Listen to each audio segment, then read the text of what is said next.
Efo nyina adwo ananwumre e de ba kuma wo TV so sene wonim no ada ya wada bia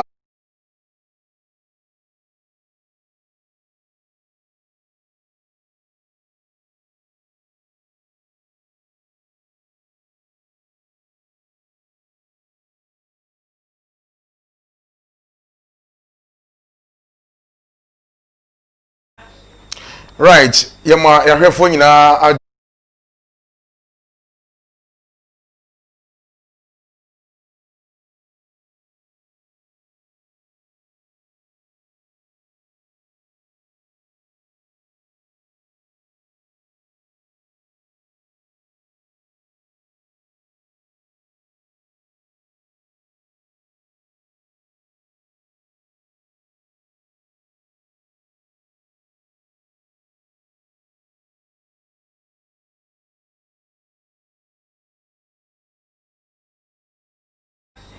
right yema ahwefo nyina adwo emfamra kuma wo TV so sene wonim no efiti ada ya wada anwumre no nson ekopem no wotwe ye de dwumadi a yato ne din se Wonkwa Hia e de ebrawo sene be ya da ne da yapomuden ebetumi asipi na asita e de aman na yetimi adi ye nkwa na so eno nti na ye de dwumadi ewe e de ebramo na unim se yeto nsa e de frɛ akukudam wona wo nim de efa enyarewa ahodo ho eno na ene so yasa be hia yeba abedidi enkomo na yahwama yapomuden etimi agina yie e de aman da bia meka se uye nipa na se wampomuden ensipia ema wabrabo wasetra no eye bibie ho eno nti ene ye hyiemu wa ha manya doctor panipa baako ewo ha yene no ebedi nkomo na ene ne ye hwe na yedi ho nkomo no eye infertility in men and women eniema emma awo entumi ma oba asetram na afa so bema asetram eniema edeba ye behwe na yedi ho nkomo na yesua eniema pii sene ye be ya yasetra no ebetumi ayefe ade a ya no se obi bebo se wo yobonini untumi enwoba eno no ebamu a ya na ha adwen ye ya tete ya reho basa emabusua no etimi epo ema aware etimi eye basa ne senti na yede dwumadi etesei yede ebro eye yapomuden enkomotwetwe na ene ye betwetwe na doctor pania ene yensa aka no a yene no ebedi nkomo no eye Dr. Bridge Freeman ono na ene yene no ebedi nkomo ewo ha sei ono eye doctor ono so ewo Divine Touch Natural Clinic ewo Atonsu na ene yene no edi ehia ewo ha ye bedi enkomo no na dwumadie yema wakwanya ema wonso so obeye part of the show ene se dwumadie no ekoso no wo nsembisa bi a efa infertility ho a abro wadwen so na wonim ba bi a obenya nsembisa no eho anu yi a ene yema osa kwanya no na wonso so ebre no ekọ no ye bie phone lines no ana se ye WhatsApp lines no a egu screen so no a watumi abomoden na wabisa wo questions bi a opese obisa ye bie phone lines ne tum so a watumi afre ofre na obadwumade no so a bibia ekire wadwen fa nkomodie na yedi no ho no doctor ewo ha no obeboaye na wayi no kama ede aman enti ne wosese wo ye ne se obefre onua bi na wakache ne se eye Wonkwa Hia dwumade no eye live ewo Kumawood TV so enti wonso so trase na hwebi na entumi emwa aboafo bi nso aso yasene ebre ekọ no yebema ya boafo a omaso yasene ewo dwumade mu nso so wate omonka ene omdwumade a omo edi se ne be ya dada setra no ebeye jojo ede amayen enu nti mame emfa akwanye so na menje maboafo nkrato etiawa meba na mebedru pe yetoa dwumade ne so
Right, welcome back from the break.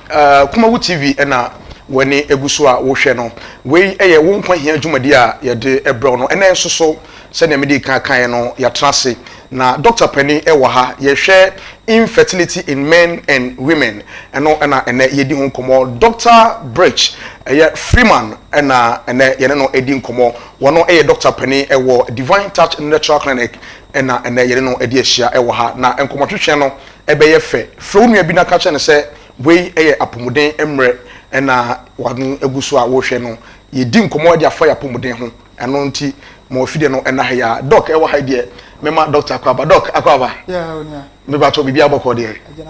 divine solution akaye divine solution akamo I see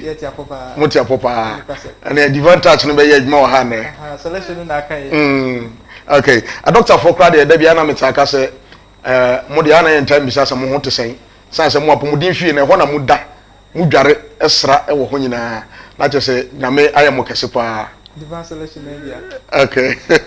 okay ati for yene Dr. Bridge Freeman ena yene no edi nkomo doc ene ye nkomodie no eye infertility in men and women nanka yenim se ye ka infertility dia na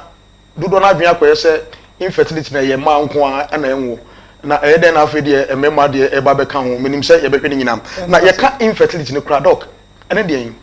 yo onia medase me papa yen so na mencha abefo ne atiefo a omutie ni na yenka mo se mehwe memfa we emfa mutaw ni sese no abepi organ covid-19 nti ama ye niema bebre asesa enti mehwe se bia ye kasa no untini ya fache emripa mu no niema betini asesa na protocols nso e de gu ho a enipa bia wo so audition so bomoda na yemi so sa emaye okay yo medama si de na mede nchia kwa wiye de na mechia advantage atifo nyina se omohwe ye na da no ene brand bia no umutimi ewura so ye ho na omapomudi no so etimi ACP na esita okay yo menko masem tia wa no so opani ubi se bibi se infertility edi ekura ni infertility ni tia wo nyina ne se infertility ni nyina no ene se oba ne bema awafo omatana emfie be baako na omudi ahyiamu ewa abra omonye ntutuye bia se omompese omobewo na enso awo no entimi ma me fa ni sei woni ohukani atena se aware emfie baako enya ade bia mu yusu bibia e friend condom ana family planning bia na emum ebra ne bra no bia no mutimi hia meka empaso go mutimi hia doc aya na one my voice ne so kakra my menim say nose mask ne so dia na nka because I say ama kasa na ofom kakra na distance good yeah distance no wo muti no distance no wo muti metimi ayi to ho na me make nyina ne say infertility ne nyina gina say wonu ho kani aware be 1 year na ma have sex empaso agro be 1 year e wa bra mu yusu bibi ti condom okay any family planning method bia na so awone ma ene ye beka say ene na chese mu ye nu na mongo na emprepi na no na wo kan say ye ka say awo na Africa na dey na ye dey awo ni nyina no ahye ma no okay but in scientifically proven no eche say instead of say oba enwo no dey na chese e be ma na e dey ama no na nso mienu ahia ansa na awo ebetini abaso a etini abaso na ni tie wa mu nyina okay enti doc yenhwe enyema ben na de sa infertility a oba ne bema entumi nwo sa yare infertility no enyema ben na de ba eye den kra na sa yare infertility no eba oba ana bema so openi me da asebie we de be kwa chiri kakra na ewure mu nso kakra okay de bia di grande se ya nkomu yi a enipa bi ntia se na etie ne se ye ka infertility na ye woni 2 stages okay the primary stages and then the secondary stage okay the primary stage ni na bi kan say ono ho kani atena say 1 year na mo have intercourse nenso awo no entini ma and then secondly one also e wo say one ho kani atena say be enfie be enson ana enum ana miensa nenso maya awo no entini ma okay ana oba no entini mfafu ano no kyese mumu ye numu nyina no there is a problem okay na bibi e na esie ansana ye betimi aka se mumienu no emu baako enwo na bema no side ne de me start ne say ebia na bema no epensa pa se obi onum nsa bebre na no the last weakness no mane konya bibi e fe no low sperm count nti doc se metie ne wo kan ya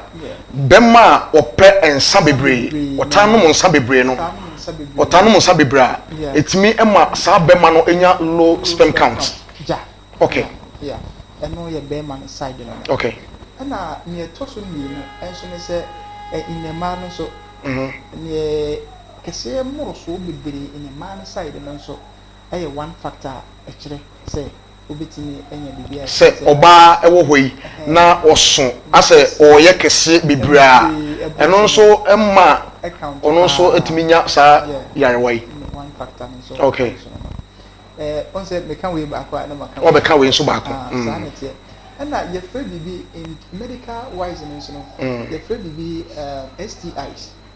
that's sexual transmitted infections no okay infections no so one factor so ewo oba so ana be ma so eno so eboa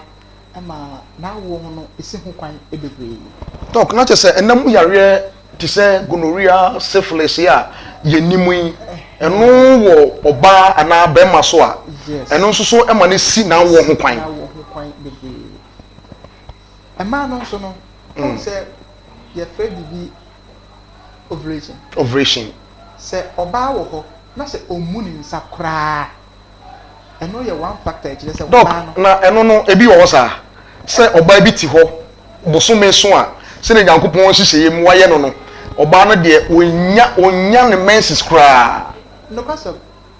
onya ne menses kra ono nso a wonyem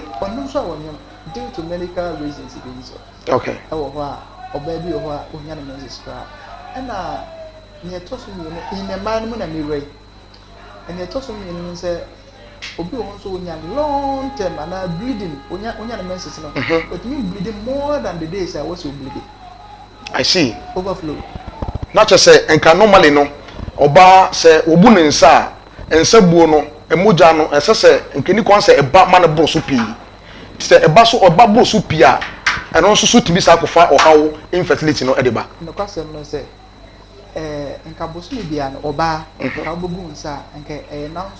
nanson we free okay but oba bi ho a obetimi ebu ni nsa ewura na dubaako ana dumienu na woda so bu ni nsa 12 days instead of 7 days no obetimi nya overflow no e ma ne bolo sa no so e ya de a kire wo se wanhwe ho yi a awo kra no ontimi enwo bi na ye free bibi blockage of the tubes. That's the fallopian tubes in it. Okay. And so you're afraid of the blockage of the fallopian tubes. The fallopian tubes, baby, or two kusuya and kasa, and the man who so see me and ebe meeting. Kusuya and kasa crano on to. Okay. On to cry. And now what to crowns what? A tubes now, and kusuya be from more, a pie be from more banner. Sa tubes in me now a block. Okay. In medical reasons, you know, I want to block into nature say. Where you have intercourse now, there is no meeting of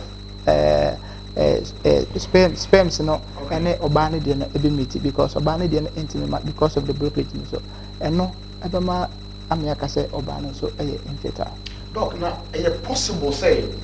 oba any bema in a bit me infertility? Omumi and Nina be into me, oba into me, bema no soon to me. Is it possible? Possible. Possible. Onya den kra anya den kra oba ni ntimi na be ma no so ntimi be ma no so ntimi na e no e ba sa eye omodi die eye biane die omuni die ana se e no so die na de ba because me hu ye nka oba ye infertility na ontimi hu a awo ma due to ebia ne menstrual cycle na e maye mo je so fini maye ebia na ansa bi na etwa bo so a ba bo so e no na dog wa church no ma me hu say sanya mani na ya de a emwaye dog na ekoba ni sa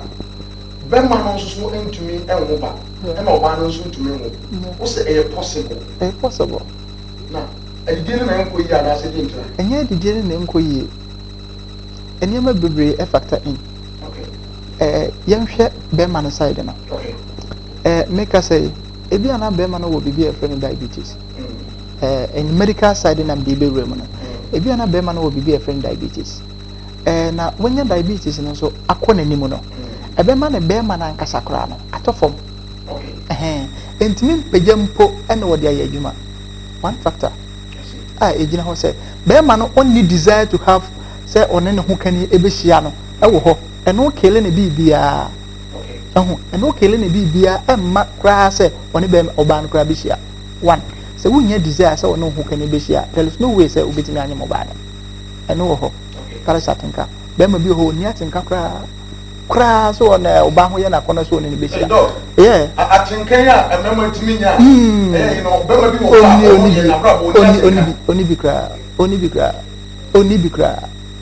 oni bikra nti wono no oba da ho a odane baby no odane baby nti wono no say no way out crash wono oba kwehia na so say okunyinze na one time say when you diabetes no so no obi na was started fan no bi cause of that inona offer no so no ebetini amane ne sperms na ankasa no enkwamo na ewo mu no enso beti nti ubon say eno nso ko na ho kani asia the number of sperms and I see me na was a econo continue release to do sa okay and your farm mo share aha Kuma TV na jumadi a wani kuso a wori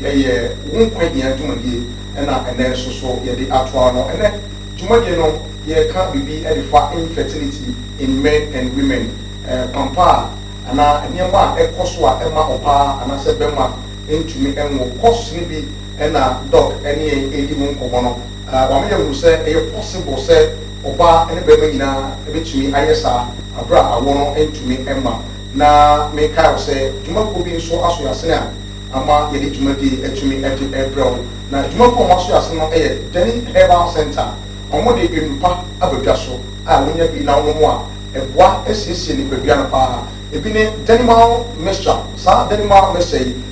malaria fever program aso a aba wonya bi na wono a malaria fever treat yare no intimi emetra omojam intimi emetra onipadwam anu nti opebi wonum na ato ntumi ne di wonante kakra bi na wabrɛ wo obi a woni so tire bribi wa wadro Denimal anase Denimal Herbal mixture wonya bi na wono a eboa esiesie kama malaria fever enya akwanya woni padwam afei Deniton Herbal mixture na Deniton Herbal mixture making on say wonum to na ntumi ne di ana yare bi bɔ na ohun towa afei na appetite no emma untumi enidie ero no so wonya Deniton Herbal mixture no a eboa emodi di kama emoja no so di afusane ewo ni padua mu yi ebasa emma wapomoden etimi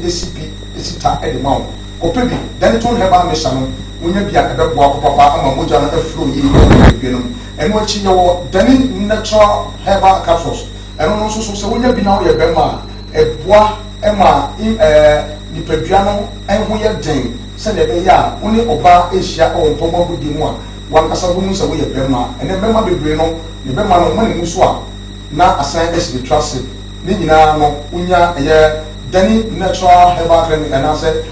omo mixture bi akaso so bi na ono mu a ebeboa na asiesi kama pa enti kopebi na ne dan so pra omo ointment a ewodwa so no okoye adwumaden na bresa nipadua ni nyina ayo wodo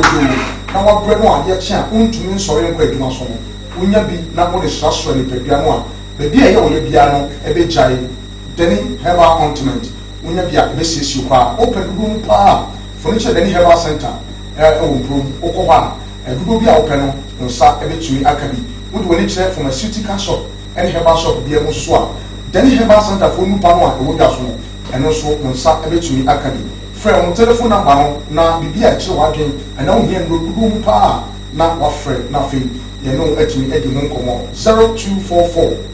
364 651 0244 364 651 na one penifo atumi atwetwe nkomo yebuso a yedi nkomo efa infertility in men and women. Dr. Bridge Freeman and yene no edi nkomo no wono Dr. Penny ewo Divine Touch Natural Clinic ewo atonsu na ene yene no ebi esha doc Opening. Yeah, share infertility no. Mama yamu say oba tuminya, bema so tuminya at the same time. Na doc e basa and that's so say obi ehun betumi atom na say and that's so no ho a e dey na sese nipa kro no ye empo se wontu anamo enko hospital a e dey na nipa no betumi aye bra wo fie na watumi e dia boa ma infertility and say sa wo ha no atumi afiro oniado for medasepe. Look, I am one on this kakra. Matuase. Me pa show question ni bi. Na maybe say sisi ano ye hunu say enyama wei e na kofa ba. Enu ti etimi eba oba so. E na etimi so eba bema so at the same time. Na ekoba saa bibi wo ho a nipa no esese wo ye na eboa emasa wo ha no efiri wo ana se jisu tu anamo ekwa ya sabia. Jo medase oniado for me bo ne ma we so na oba bia wo ho na wahunu se unhu sa ne ma we a mrika na wo so otu na ukohunu o doctor na otime boa me pa chew se bia unya menses na se kala no esesa broni be kan dark menstruation me pa chew o kala na sesa eye tuntuntuntuntuntum eba na enu nansa na etwa me sure se tumrika kokunu doctor na ontime moa ebia na onso wo ho wo de nyese bia o menses na nkasa eba tuntum o na emom unya severe pain eya wa nkasa wote na ano odin so menses na eba eno so kire wo se wa hwe ho yi a awo de awo be ye din e de amaw enti se wo hu sa na ema ne bi dia mesrew tutumrika kokunu doctor odi on pese wo betutu mirika ko ba bia betimi abepem advantage na clinic ya beboa wo ama sa ha wo ni nyina afiri so ne etoso mienu ye wo cycle bi ho a menstrual cycles no ebi mutimi de ekọ 35 days no nya menses obi so ho kra every 2 months bia no ene nya menses one okay eno so se wo bi dia na wo yo ba mesrew tutumrika kuhunu doctor na ka kira se doctor metna ho a che bia 2 months na fe ne menya menses ba ko mesrew tutumrika kokun doctor na ontimi emwa sa niema we nyina ya de a se wunya bia entena ho kokun doctor ku ye bema anso na sa woti yawo ankasa wo bema nim awa bla sabe hu sanawa mesrew tutumrika kokun doctor ebi won so a hu sanu wo hwe na bra bo ye nemu ye wo ye ne se otwetwe ne bema obi a bema otwetwe ne bema no so betimi akofa ohawa brɛ ne se ne bema na otwetwe nti no ano ontumi enya awo ontumi wana no cause that was the last point and can BBC and what about them obi otwetwe ne bema so one factor emwa wo ade awo kra no ontumi mu bi because at the moment na wo otwetwe bema no ebeduru ba bi afi watenka ana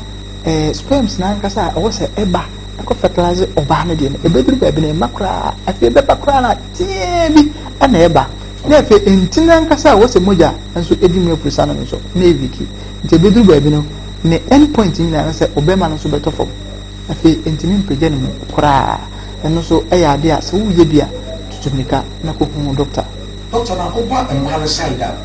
oba bi wo ho a ono na se kyerɛ mu no opɛ nnura ye de hyehyɛ ase ebema wase akye eno na bema ba wo a bema wani aka omo se omo wo nnuro bi a emma no meaning omo times bi omo de man se contraceptive to se de bi eno so so nyina eno no enso tumi e de sa o hanwe ba na se oba di nnuro na se agogo no eno so ebetumi ba se ebetumi di sa o hawo na ba se oba ontumi nya wo opening kese meda sepe eno de na dochi ne ho asem na wo kan okay oba otade ennuro na se se ne ebe ya ebe ma na se etimi akiye mesrew oyo oba na wo ye bia jai eya na me bisa ho kra se na edi enti kra na oba na wo se wo de sa ewuro na se no na se wo di wuro wase na edi na wunye film that is the friction wo se enipa bia hu se wo de sa ne ma wuro wase na so wase ne chi bebre a emema bebre na kra mpesa because friction e be koso ho no wo ba no wiye no na wote ya wankasa enti misro san nyem no so oye ni nyina no kum cells organs na nkasa wo na se ho no cells organs na nkasa eboa Emma Sevi say infection be eba na so ho a eboa fight it for that infection na efiri ho no ekumu mu nyina efiri ho enti na fe akonya ba beda no ho say bibi e friend say bia chlamydia eba no ho a etimi nya adage etna se ese na se ho gonorrhea bi ba no ho a otimi nya adage etna se ese na so na numu na se bibi e friend gonorrhea emo no ba no ho a etimi titia wura no fallopian tube no na akodru no uterus no na fe ama na wodie ni nyina no ano ase yankan yahwefo se wohwe yen sabre na ebia afei ena wabetena ye television ho ena wodwumade ya yedi nkomo eniafa infertility ohawa hodo a ede eba bema asetrem ene oba nso asetrem a ama awo ho eye den ema omo na courses ni bi ena doctor ene yedi nkomo no eniema hodo a ema edi rere ase emema efetwe omo bema ene ade ni nyina eye ohawa hodo a eno no so yedi ho enkomo na meka wo se ubetumi akoye Facebook wall ewo Kumawu TV Facebook ubetumi enya dwumadi ahwe ho live share na fifa o comment efa ho bra na fi yenkenkan ensembisa bi a wo pese obisa ewo Facebook wo no fa message no efa ho bra wo ko YouTube nso so a Sam Dakus TV ewo YouTube eho so ubetumi a like na fi wa share na eno so etumi abo papa subscribe se na be ya dane da ye betrase na ye dia pomuden komo twetwe sei eba wo so etumi enya kwanya na wahwe dwumadi ne bi wonkwa hu yame enti koso na hwe wonkwa nya dwumadi na me ba doctor ho doc bra ye hu sa nyema wo nyina no ede na obi be ya se ye didiem se obi ni di ya eno so tumi de sa course eba na because uba Ghana ha yedidie no aya na eheda nko yie papa wo kan of aso didi no kra no nko yie wo kra fruit kra no bisa no woni ma de kro woni di sa nya ba ni na bi yedidie no so tumi e de sa wo ha ba se emma bema entumi nwo ana ye hwe bi ti se enam abobo ayewe eno so wo sa yo na me de manusi na wo bewura mu na me ka mana sam so ba ko bi aka ho ansa na wo be chipi in okay yo ema yare bi e fe ne fibroid yeah fibroid obabi ho mo so obekwa kotwa scan na ya ka kire say or multiples of fibroid e wo ne uterus no okay na wodie na akra na bekwa akodemu na nkasa no tumors bi agrogro bebre ewu okay enti no eno so one factor say oba no fa furukra na means ene bese okay ana say enti ni mane fa furukra because a starting say ebe peke na no because of multiples of fibroid na wo na wodie na nkasa mo no ebesa asai na etini asaba enti obi a fibroid so ha no bebre na nkasa so esi akwan esi na wo so ho akwan kaka any efe bibi ovarian cyst ovarian cyst on face of your uterus you will toko tie bi a da wodie na no ho a sperms na nkasa travel through asa na kwa koto awodie na nim say oba eba no toko tie bi wo wa eno mo asam na wo kan say screen so a obehu say ye de bi atoto ho I'm talking about na wodie no ano ho na toko ketwa bi ewo ho a was that be ma no to the sperms ni say etimi efom ekono sa ho na nkasa no ye ho cyst bi ho etimi si ho eno so eboa matokuro nti sa ketwa mo nti afa sperms na nkasa was lidi edekono enso entimi nya sa kwan entimi enko eno so one factor hamman pa entimi mama no so entimi enko na oka edidie no oni adofo edidie pi na nkasa ebetimi esi wa wo ho kwan nti ameka say ebetimi esi wa wo ho kwan say because enye medical conditional factors because obi a won like bibiti say vitamins, a lot of vitamins only bibiti say iron one factor calcium any nipaduanum one factor vitamin A vitamin B ni nyana dia ehia manipadua no say the reproductive system no ebetimi aye adwuma ye saa nyema we nyina no enni ho a emwo ama hunsuo na nkasa anya well active especially in bema krade say we ni saa nyema ni bi kra na eno na ya na mpemfo no bi ka say obo so a na waje obo so a na waje menua ba ko wo se eya na wadane edem ntefre ode praye ka na wapeja ne nan na wo ne nan sa wa na ne na se woda hwe ade nchi kura na ade achi aburo so no woda so da ho sa na ya koye nti edidie hu hia edidie na jo any too much starchy food aduane a yede spices bebre aye no me stress ti hu firi hu na ti bibi ti say more fruit vegetables and no na beboa wo be ma ana wo ba especially oba kra de na ye tu omo for say what fa furu no that was no ne ade a wo senka wudie more fruit no na beboa wo so oba wo fa furu no more fruit na no so die but be ma de wo say wudi saa de na wutimi nya ahoden wetimi de agina oba no so about starchy food say you avoid a lot of starchy food na muni more fiber food fiber food be ma bi more starchy food you can starchy food they need fufuo because I know you more starch banku I think say banku those things no they are more of a starchy food me apostle sir and no question and not necessarily say no be cost of that but it doesn't take about 5% of that e will from pa nya dia e betimi akondem no class and maungo and in medical terms no you fan say as a leading role kra and they from okay ye share infertility e wo Wonkwa Hia dwumade so Dr. Bridge Frimpong Freeman ena ye no edi nkomo no wono e wo Divine Touch Natural Clinic e wo Atosu ena hu say ye no edi nkomo no enyama ye ka mo anase ye di nkomo yi e ya de a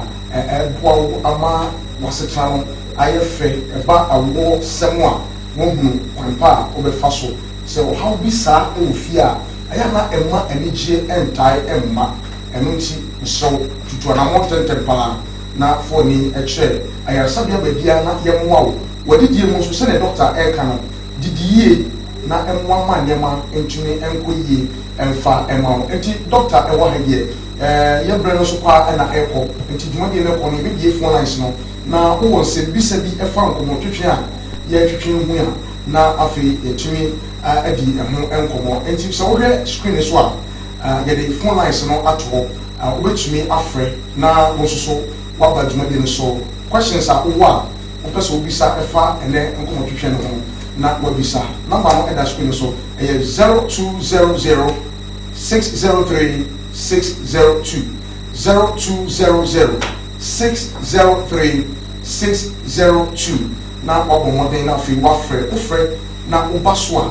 ye no ebedi enkomo na nsembisa bia e wo no wonso so watumi ebisa na ye di enkomo enti obetumi afre na waba dwumade no so asana doc afre for no emra no na ya no gusu a ye ka edidie emu ensem na ni nyina mu no ede ben no bi betumi aye prevent no mo say de ya say otumi wo na ebia ochina na afi na wo na san sisi na otumi mu bi obi awo baako wa wo mienu o pa wo no bi mu afi emma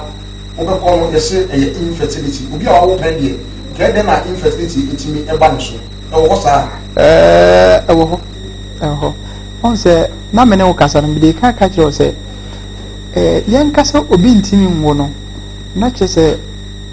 in medical you will prove be a exercise or problem way na problem way na esi na wo ho ekwan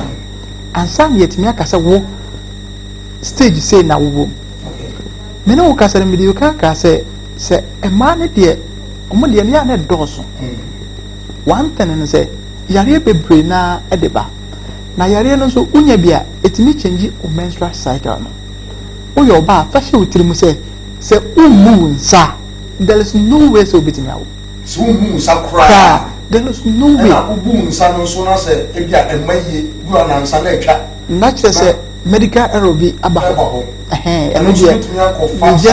We just do the correction na wasan ba be si o lane. Okay. Yeah, ka o se o screen so a phone lines no eda so. Betumi afre. Ensem bi se bia phone se bi sa no bra.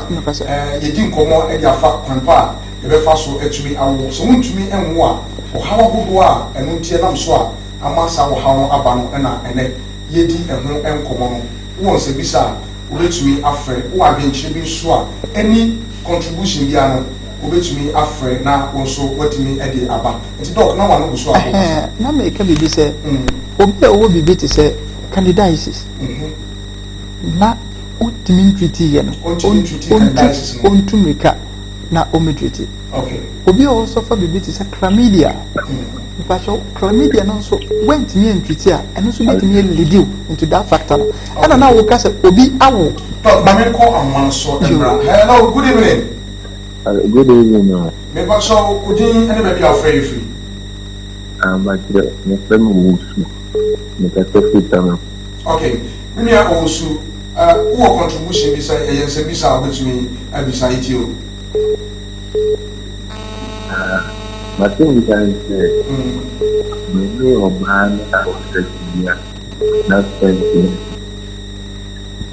When oba da na spend na eden Now. Not spends na assign a back out. To be say no so betimi akosto sa na.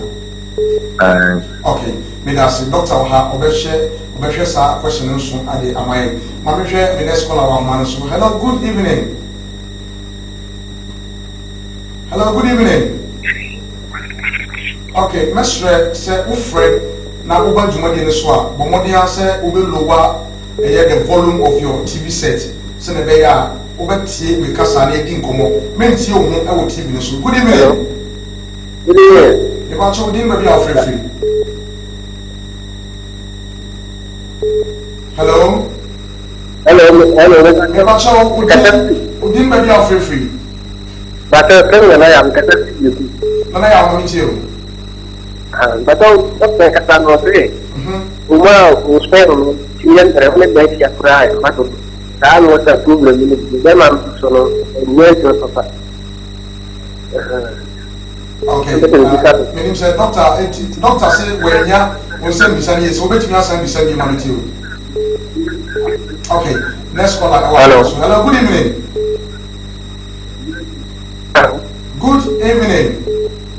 Good evening. Me ba cho din ba bi afrefri But me ka free Bobo so e fo say what is udin but your friend fancy. okay mimi a me pa to ma meti o Ampatu nanka me say me betia ente one obehia enche ente na muaba. okay two bisa say eno so betimi aba say untumi ngwa na okay me that say ma me hwe me next caller e wa man so good evening Hello. good evening Hello. me pa so ofra o TV set no lower volume no kra na tie me tie o TV no so why na why udi ni be bi afrefri Good evening. udi ni be bi afrefri I'm also part of the successful Kenya. Kumasi Kenya se me pa to ma meti o The best that my program we need the whole and there are more between. Okay. Oko YouTube abenya re, oko Facebook na also e da ho benya na wasa begiem. Ma me hwe me next caller e wo ahoma no so ebiem. Obetumi afre na also waba so ebi. Numbers no egu screen so wo se bisa fabra. Doc, ma ba ho na fi. It's a business biaba tinye okay no okay ma me short for now good evening hello good evening hello good evening all right doc I'm sir on to me MI questions in your to me kai obi yan na clip you but back one all right hello good evening good evening. Hello. Hello, good evening. Before so, we didn't maybe are free. Okay, bring up. I mean, if I can't take a time, okay. Now I know I am no problem. So that you feel that it's okay, Makura, and something you do. Okay. All right. Sorry. Okay. All right. Much me that's papa. Mami get me next call our manager. Hello, good evening. Hello, good evening. All right, Doc. Good evening. Good evening. We want to do maybe our free. But your friend appear because of food because Okay, appear, I'm into you. I don't remember to no time being in the wife ever have a sex. We are being shooting now, Saba. Anything down wife. And I feel so. Sometimes the shooting him about when we are 18 with a chance and I need them and also shoot for France. But the name have already been so many issues. Okay, all right. And yet, Doc, every you and one son, I am sorry, every to my so. Mammy shares another caller, I want one so on a you to me. Good evening. Hello. Okay, Doc, I'm sorry about Mammy. No fair. Good evening.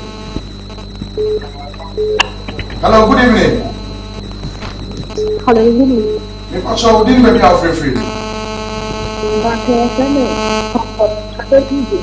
Okay, first lady on the show, I'm you.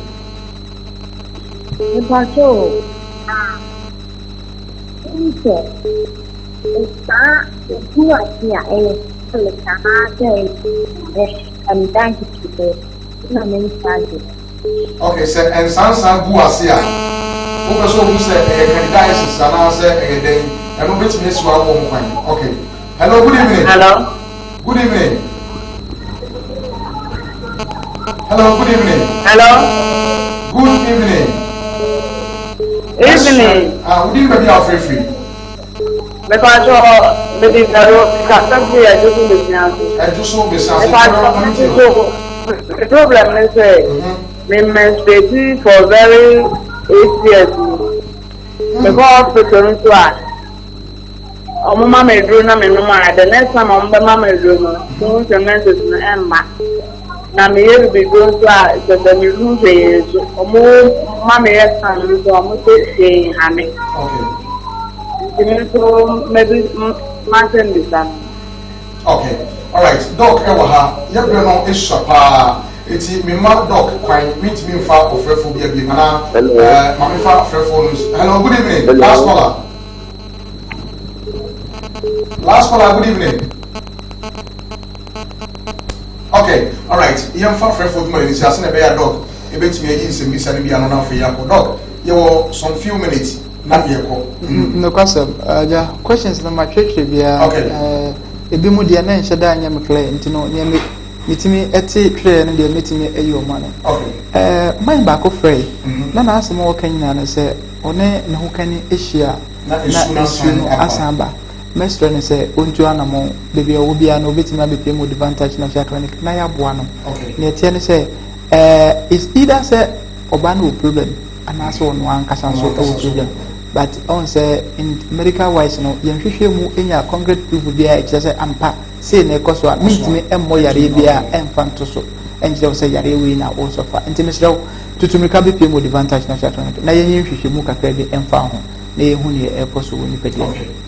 ye toso mienu na obi nso onse na make me say be ma ba ko free no na some can say the desire to have sex na kra oni bi kra that means there is no libido I want system enti eno no de na che say the progress no so ho watimi atotuma enti obitimi aba advantage na sha na ya boa no onche kra obitimi aye adwuma na I think say ba konso ese ne menses no I think say when it try to over be 8 years ni continue menstruate you say na make say obi o ha ne menses no makra sanity and also one big factor ebitimi esina wo hu kwan pan ti mesre no say ono so obitimi aba na ya boa no na me catch them say within 21 days ne menses no be sha say aflu within 21 days ne menses no be sha say aflu awa bia entwa bi over 8 years no Wako hospital. No kase. Oma one no kase. Alma do na nya edma. No kase. 21 days. 21 days. Nipako no betimi. Ne menses no be ba awa bla every month bia ne menses no be koso aba. Nti wonde ontumika MVP mo advantage. Okay. Ahwefo amohwe ene ye komo twetwe no ayede na so ebre no esuaman. Am say one back on. Na as a lady bin so free na wo kan bi say as a insansan bi asem. Yeah. Sansa bi buwa. mestre say so when you be to say gonorrhea, chlamydia, syphilis, those stuffs in unya sometimes anxiety me ba nti mestre ne say onto anamon na wo mra yenye hwehwemu ni ehu bacteria kra e ma no e face that rashes no eya na mpempi na nso no e ma ne bi ho a omo ayi na omo use no during the menstrual friend the pad no sanitary pads na wo use sometimes e bi mwa nti no bi ho a wo use mi no at the cost within the month no when that kind of rashes ni na mum the rashes no de se bi emu ye ne he e ma ne tati na nsuo bi firim ba ya na mu ayi kokode a ene na wo so tu anamon e de ba now we get quick one emma enroya sebema eni oba ehia omo ka se omo dey prevent sebeya awo emma ananyinsen emma no sa enromu a emma enno after sex no eno nso so etimi de sa wa oiba na because at ya ko say eno oba bia prevent no so na be ya onyim with the age of sisia na yen ka se wanware eno wo yi ntino or prevent no from getting pregnant brown be ma ehia eno so timi ko for how we di ba na entimi ko fa o how we emfa ma se wa bla ontimi ngokra na emom ne niam bi na besesa no